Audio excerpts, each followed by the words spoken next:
back to the Artie Lange Show. Let me say this. Thanks to French Quarter's Guest Apartments for being our New York City hotel. Let them be your headquarters in New York City. Go to FrenchQuartersNY.com to book your next day. That's FrenchQuartersNY.com to book your next day. We're in the last hour. Still here with Bret Lockett. And RG3, Shanahan, what's going on there? Is there someone who's wrong? Or are they just butting heads and one guy's got to go? It looks like it'll be Shanahan. Schneider seems to love, RG3. Yeah. And look, the player always wins in this situation. It usually happens. But what are your thoughts on what's going on there? I think, honestly, that, Shanahan's going to be out of there. They won 3 games.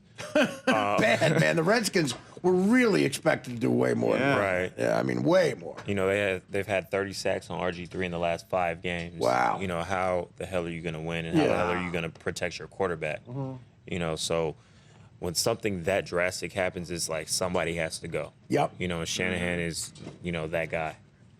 Where'd you say you think he'll end up, Shanahan? Somebody want him already? Didn't someone say they wanted him already? No. The Texans. I mean, he's going to get a job. Here's the Texans have targeted Lovie Smith. Yeah. Defensive guy. But if Shanahan gets, fired, I think it's a great fit for him to go to Houston. Yeah. And, he's a zone run blocking coach, West Coast guy. Right. It wouldn't be a big adjustment for their offense to, take over what he's doing now. They could just pick right up with it. But in a really cool aspect of this story that you brought up, John, would be okay for the Redskins head coach, RG3's old coach at Baylor. Yeah. But he wants to go to the pros anyway, right? I mean, I don't know if he wants to go to the pros. But, if he does, RG3, that's the move of the century right there. If he does, he's a name at the top of the list. I would say Art Briles and David Shaw are at the top of the list. Well, listen. College coaches who could go to the NFL. I don't think Dave Shaw will do it. Last time I can remember something like this happening was the first. Who was the first? Was Doug Collins Jordan's first coach, Danny? Who was his first coach? He didn't like. He didn't like a guy, and was it Kevin Lockery? I maybe think? Something like that. Jordan didn't like a guy. Right, he got Collins fired. It was Doug Collins, and who was going there? They were not keeping Doug Collins. So Jordan basically handpicked the guy he liked, and brought in Phil Jackson. But RG3 doesn't have Jordan-type respect, obviously. No, not yet. But what do you think? You think if his guy at Baylor who he got along with can come in, do you think that's a move, or is that catering to him too much? I think that's just out of the question. Yeah. He has no, real NFL experience like that. Yeah. I would agree. Yeah. And that's the thing. I think that's where Shanahan is upset. Right. Because he feels like Daniel Snyder is just giving RG3 everything he wants. He's a star effort, Daniel Snyder. He always has been. He's a player's guy, And to take that even further once Shanahan's gone, that's not helping RG3 out. That's not telling RG3, listen, you got to get better. You got to work on your deficiencies. Here's a guy who can do that for you. They're saying They're saying make mistakes, we'll cater to you, and you'll never get better, right? That type of thing. Yeah. Looks like that's the way it's working right now. They're kind of bumping heads. Football is the hardest kind of coach to be, I think, because you really have to walk that fine line between being the player's buddy and their drill sergeant in a way. And I think the happy medium is the perfect thing. And I don't know if that really totally exists anywhere. Some guys have gotten close. Well, I think Bill Belichick does that the best. I was just going to say that. I think he's the guy who comes closest to it. Yeah. He has that fine line to where he is your coach, and he expects a certain type of ability out of you and you to do your job. Yeah. And I think opposed to like Rex is completely opposite. Right. But you're right. But Belichick also has a sense of humor. You can tell he can goof around and stuff. Buddies, that other thing. Right. Where he could be like almost military, I'm assuming that's always really infrequent though. Like with Belichick, that he doesn't let his hair down like that. Yeah. And I don't know because I don't know the guy. I know that about him. He was a big Howard Stern fan when I was there. And people used to tell me, oh yeah, he knows the show and he knows references to the show. And when I went to Indianapolis with the show for a few years ago and he saw me at the press conference, he smiled initially because he recognized me from Stern. So if you're a guy like that who listens to Howard, you got to have a sense of humor. Yeah. But then I immediately pissed him off with a stupid question. I said, hi, Bill, and he smiled, and I said, "I'm Pam Oliver from CBS Sports." And he went. I think he looked at the rest of the person. He said, "Well, this guy's an idiot." That was hilarious. I think we have. Remember that? That was funny. I mean, but he wasn't really. He was goofing on me, you know. So he was being funny. But I think that's the toughest thing to cross. I agree with you, though. You don't cater to a guy who hasn't achieved anything. You don't cater to a guy who's got less than a full season under his belt. By the time Jordan got Collins fired, Larry Bird had already called him God in basketball shoes. I think he dropped 63 points on Bird and the Celtics in the playoffs. So that's what happened. Tony Romo. I don't think Tony Romo was ever going to be a Super Bowl quarterback. And I've thought that forever. They dropped, $125 million on a guy. What are your thoughts on Tony Romo?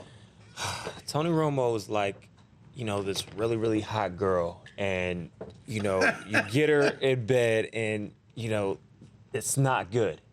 It's just not good. Mike, just all the story, just make it a guy for you. Story's the same, just make it a dude. No, all right, no, really. So disappointing in bed. It's like the 10 who disappoints you in bed. He has so much talent, the mechanics, the fundamentals, the arm. And it's like, all you got to do is lay there, honey. All you got to do is just deliver. And he cannot do it.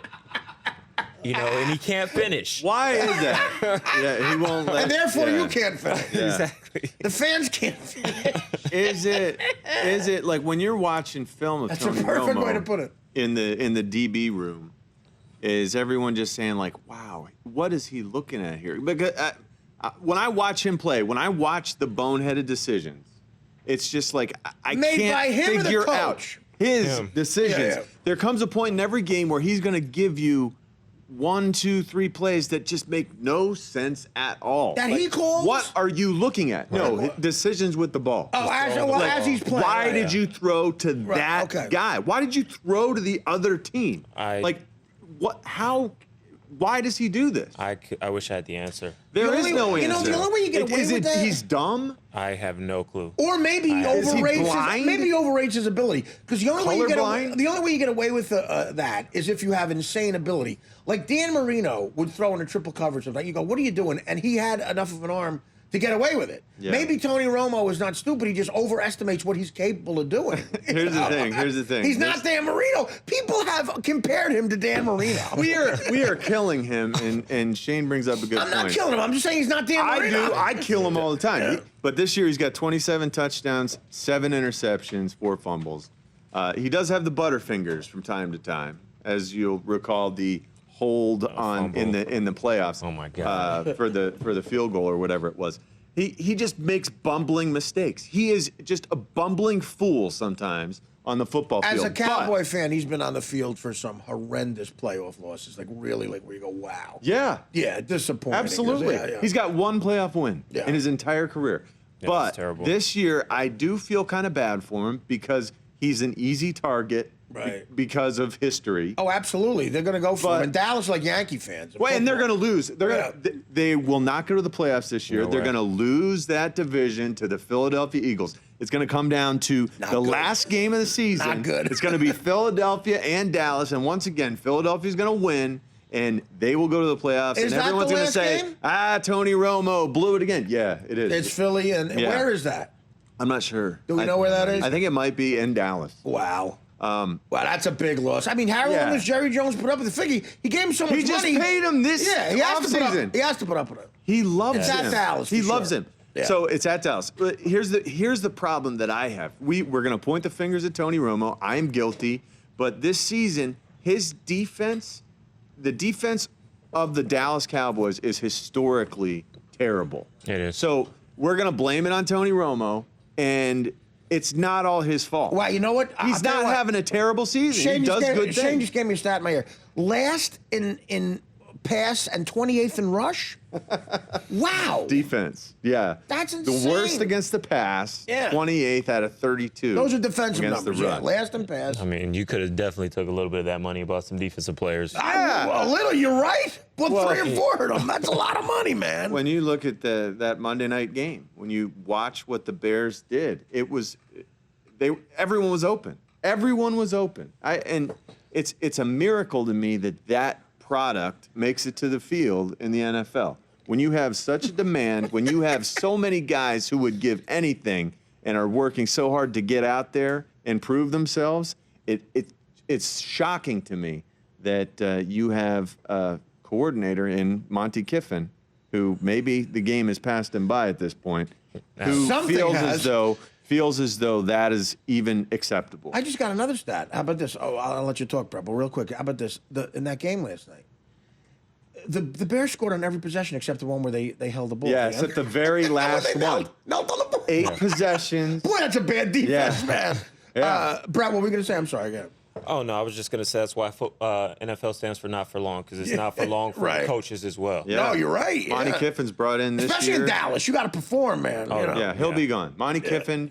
I mean, you saw what happened in SC. Sage-like, old. Where? SC. Oh, yeah, sure. Yeah. You know, they kicked him out of there, and then you saw what they did. They'll run you out of this town, year. man. They'll run you out of town. Yeah, they're going to run him out of town after one season in Dallas. And Jerry Jones will continue to regret letting Rob Ryan head off to the Saints. Yeah, that was a big loss. Dumb So, decision. real quick, what do you think, Brett? Who are the top teams in the NFL, in your opinion? Who's the elite? You know, there's the obvious, or maybe the not so obvious. I always thought Denver was obvious. Are they obvious? I mean, They're obvious. What do you? Yeah. Who's They're the extremely other? obvious. Give me the 4 top teams. You think 4 or 5? You got to go Denver, Patriots, Right, always. Seahawks, and then, oh gosh. You have Niners? to go, Saints, Panthers, 49ers. Saints or Niners, if you had to pick. Saints. It's a tough one, right? Is it in New Saints. Orleans or is it in San Francisco? Just in general, as a team, like you're looking at both teams. You know, this time You of have year. a team. Put it this way: forget them playing each other. Your team's going to play one of those teams at home. Who do you want? Oh, jeez. Well, okay. Are we talking Super Bowl? Okay. Here's the thing. Game in This the year, regular season. this Who year, would you rather this play? year, I want to make this point. This year, it's a crazy year to think about, but because the game's going to be played here, outside, Yeah. the teams that are built to run the football and play good defense have a distinct advantage. So Especially with weather. The 49ers and the Seattle Seahawks are by far, in my mind, the favorites to win the Super Bowl this year. Think about because they can pound you. think about the- or even the Panthers. Think about the implications of the weather here. Forget about the snow that everybody talks about. It's more than likely going to be what it's been the last week here, Right. which is disgusting. It's not the snow. It's that disgusting, sleety January, December rain that's in your face, and you don't play well. You don't do anything well. No. You wouldn't do anything well in this weather. And playing football is up there with it. And that's worse than snow to me. And that's more likely what it's going to be. It's going to be miserable for the fans to watch. Yeah. It's going to be miserable for the players. And, you know, of course, Bruno Mars is going to affect his show. That's going to be terrible. I'll give you a surprise team. I'll give you a surprise team from the NFC that could go farther in the playoffs than anyone thinks. And they're not even in the playoffs yet, the Eagles. Because Okay. Your alma mater. Think about it. coincidentally. Listen, I'm not an Eagles fan, but I am a Chip Kelly fan. Yeah. And the fact when you watch what they did in the foot of snow, run the hell out of the football. Right. But Shady had 217 yards, Great which is game. a team record. Great game. Yeah. When you look at that, and their defense is much further along than anyone thought they'd be, Right. making a switch from a 4-3 to a 3-4, not having the personnel to do it properly, but they're somehow making things work. When you add to that the fact that Chip Kelly they're the only team in the league that has a sports science coordinator. Chip Kelly is up in the ante there. And he's got the guys on sleep schedules. Right. He's got the guys on a new diet, a dietary program. He's doing things scientifically designed to keep his team healthier. And when you look at the injury reports, they are healthier. They don't have soft tissue injuries. You have a more complete team based on, the guys who have made it through the season. They're in Philadelphia than anywhere else. That whole offensive line, they've been together every game of the season. Where else in the league can you say that's the case? But we're talking about it's football. amazing. We're talking Right. about football. You could do that, or you could be like the 76 Raiders who partied with bikers I know. all year I know. and then won the Super Bowl. Well, a different era. Different Yeah, era. no, you're right. I'm just saying. I hear you. I'm just saying the Eagles can run the football. Yeah. Nick Foles is a good quarterback, but they can run the football in the elements, and they're healthier than anyone out there. They Right. could do something. They can surprise think of people. that, I mean, Brett? you if get they to make you it get to the playoffs say they play whoever they play. Say they win first round, then what? I think it would be a miracle. Right. But I'm just saying. Artie said, "Hey, what's a surprise team?" I'm throwing that out there because it could happen. That's interesting. I'm saying there's 4 teams in the NFC that I think are slam dunks. If I had to bet, I would say the Seattle Seahawks, the Panthers, the 49ers, and then the Eagles. I think that's an interesting point, but I'm with Brett. I think that would be a short party for them. Well, real quick here, as a football player, would you like to see a snowball? As part of you want to see a snowball, or you want to see the best weather possible? I'd rather see the best weather because you're gonna know who's gonna win when when the odds are even. When there's snow, there's no telling who's gonna win that game. Yeah, no, I hear you. No, but I'm telling you, as you know, growing up in this area, if you have your choice of what it's been the last 3 days or snow, the better weather's snow to play. Absolutely, this is awful. But I love playing in snow. I think I would want to see the best weather. I think you're right. You know what though? I don't agree. If it were up to me, I would say every 2 years, every other year, you go cold weather, you go warm weather, cold weather, warm weather. Because of what we're talking about here, you've got teams that are built to win in this, the teams that run the football and play great defense, and you got teams like the Broncos who air it, and the Saints who air it out and are built to play when the weather is more fit to throw. Yeah. And I think that the Super Bowl's being played in the nice weather or indoors. That favors a certain kind of team. Definitely. If we're going to make it an even playing field, alternate years. So it's cold, warm, and then that's still alternating, years. Yeah, but that's it's still 50-50. No, I mean, this is the first cold weather Super Bowl ever. So it's time that you gave the running, rugged, angry defense the old teams Vince Lombardi games. Listen, I'm rooting for good weather just because I'm going to the game with my fiance who's used to getting massages at Bliss, and I'll be out of there by the middle of the second quarter if it's not good weather. I want to watch the whole game, so I'm like... Good weather here in February is awful. I mean, it's terrible. You're right. Even if it is sunny, there's a reason if it's sunny people out, with money screw to Miami every year. That's right. They want to get out of here. If it's sunny and it'll be 15 degrees. Yeah. You know how terrible that feels to play football when it's 15 degrees? If it's crisp and clear and the weather's and the air's clean, maybe, but if it's like this, which it most likely will be, it's not great. We gotta go. Brett, thanks so much, man. No, thank you for having me. You're welcome anytime, buddy. Bret Lockett, and hopefully we'll see more of him here and before the bowl and talk more football, and we'll see what happens with these bowl games. I am looking forward to the college stuff. We'll see what goes on. But I'm more looking forward to next year. I can't wait for that. Who's UCLA play? Gosh, I don't even know. That's a bad question. Did they miss the Bowls? Are they one of they're 16, 2 teams? They're that 16. They are good. I don't know. They'll be in there. I'll let you know. They'll play Virginia Tech in the Sun Bowl on December 31st. Virginia Tech in the Sun Bowl. Yeah, UCLA El Paso. They make a bowl. Yeah. All right. It's a good game. I play in that bowl. There's nothing there. Nothing. Unless you go across the border. Unless you go across the border, and then you might be kidnapped by some Mexicans. You know what to do that. Best case scenario, you're kidnapped. All right, thanks, Brett. The Artie Lange Show, weeknights on Audience, only on DirecTV.